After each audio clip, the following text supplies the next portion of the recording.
Kam në studio në këto momente drejtorin e përgjithshëm të MCNTV, zotin Endri Meksi, për të folur mbi disa çështje për Akshin, por edhe për disa nga kroniket që ne kemi transmetuar. Faleminderit që jeni këtu, zoti Meksi.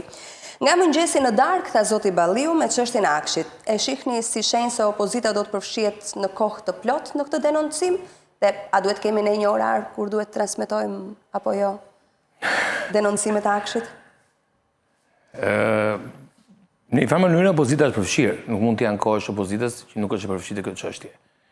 Qoftë në temat në kuvend, kërkuar në komisionet timor, qoftë në përfaqësimin e disa deputetëve që kanë qenë goxha aktiv, siç është rasti i Balliut, qoftë dhe për drejt nga leadershipi zoti Berisha i Partisë Demokratike, po ashtu dhe të tjerë persona e themi të botës opozitare janë përfshirë. Kështu që në këtë optikë nuk gjykoj që ka vend për ndonjë lloj ankese, pastaj secili është i lirë të bëjë çfarë doj. Gjithashtu dhe neve kemi oraret e jona dhe gjykojmë siç na intereson. Nuk shoh ndonjë problematik këtu ja. E qartë. MCN ka trajtuar dhe temën e prokurimeve publike dhe rolin e Komisionit të Prokurimeve Publike në favorizime dhe përcaktime tenderash. Por nga rëndësia publike, si do t'i rendisnit, si do t'i ndanit ju këtë çështje? Padyshim, Akshi është më i rëndësishëm për pjesën më të madhe të publikut dhe për këtë lloj fashino që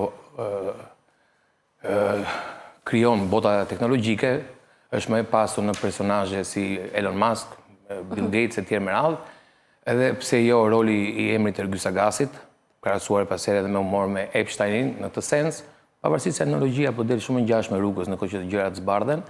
Kështu që në këtë sens besoj se asnjë temë tjetër nuk e kalon Akshit, për sa i përket interesit që krijon te publiku. KPP-ja është shumë më teknike, ka nevojë për, ose është një sektor që pak jurist e ndjekin, kryesisht e ndjekin operatorët ekonomik, pra bizneset që bëjnë ankimimet, dhe publiku ka më vështirë për të kuptuar rolin e këtij institucioni, një rol shumë të fortë që ka, sepse nuk jep vendime vetëm për Akshin. Në këtë periudhë po trajtohet binomi Akshi-KPP apo trinomi Akshi-KPP-DSIK, DSIK-ja është akoma më periferike, ka një rol shumë të veçantë, por që lidhet dhe me temën që ishte dje në kuvend, në komision. Kështu që do të rikthehemi dhe asaj për të trajtuar më në detaje dhe mekanizmat përkatës të dosjes së SPAK-ut mbi Akshin që kanë të bëjnë me DSIK-n, por për të kthyer te pyetja juaj, është vështirë të ndaja rolin e dy institucioneve, është i ndryshëm. Por në themel kanë që të dyja si çështje tentativën her pas here të arritur të një grupi të strukturuar kriminal për të parapërcaktuar fituesit e prokurimeve publike. Thatë më përpara që e krahasua Tagasin me Epstein, kur ndërkohë dihet që Epstein akuzohet dhe ka në fajlet e tij, në dosjet e tij, çështje që kanë më shumë natyrë të ngacmimeve seksuale. Ndërkohë karakteri i Agasit është... Nuk janë ngacmime seksuale të mirëfillta, janë përdorimi i rolit të natyrës femërore të femrës dhe në tërësi të seksit në manipulim apo përcaktim të dilleve të biznesit. E qartë. Dhe në këtë sens, mendoj që ngjan mjaftueshëm. Ka patur një akuzë zotit Berisha se media nuk i trajton me saktësi shkeljet e qeverisë. Meqense ne kemi kohë që ndjekim me denoncime të rëndësishme publike. Mendoni që kemi qenë të saktë në ato që kemi denoncuar? Zoti Berisha të hapi median e vet.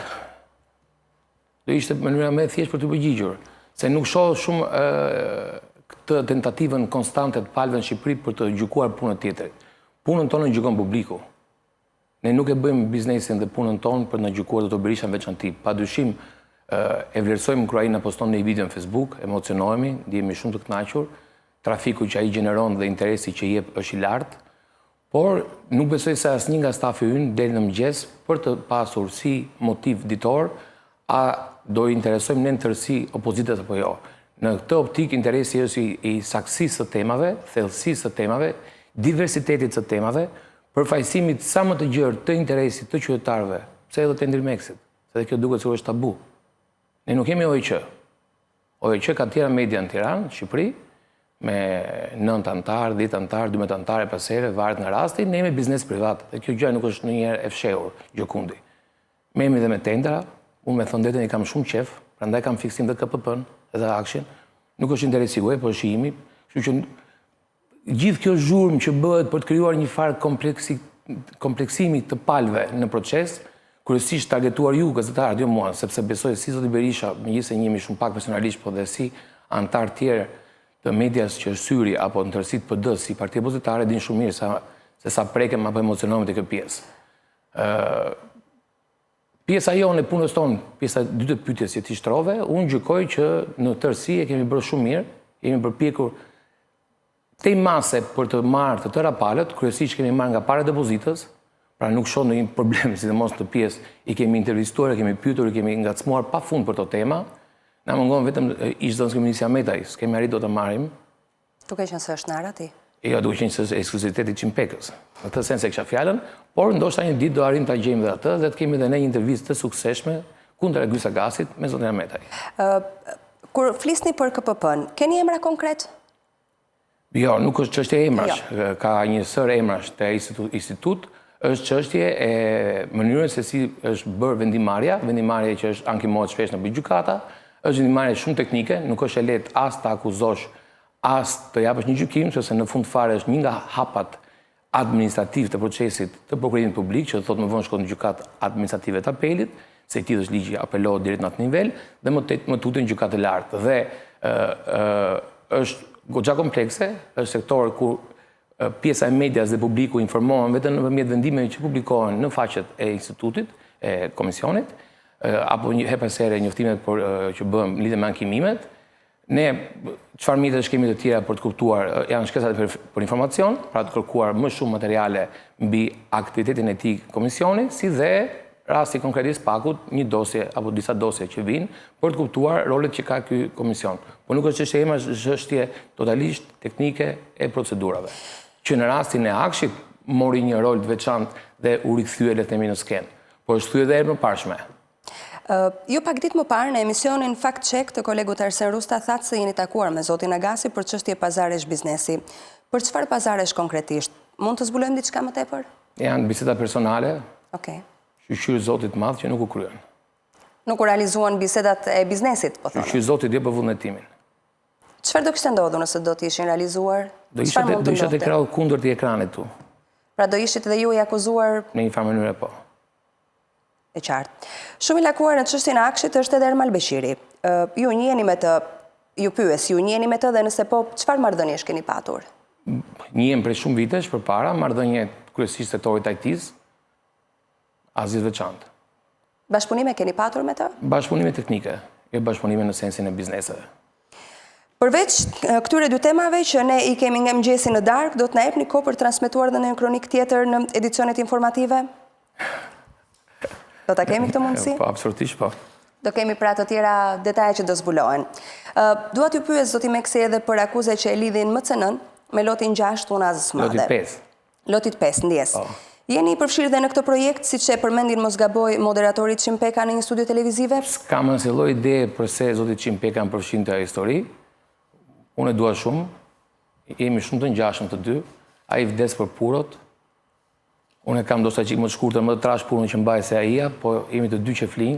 Ai ka mjekër gjatë, unë e kam më të shkurtër. Po thyse nuk ka flok ai, po thyse i ruaj plotësisht unë. Ai ka marrë një meks si ekspert palestre, unë e bëj vetëm.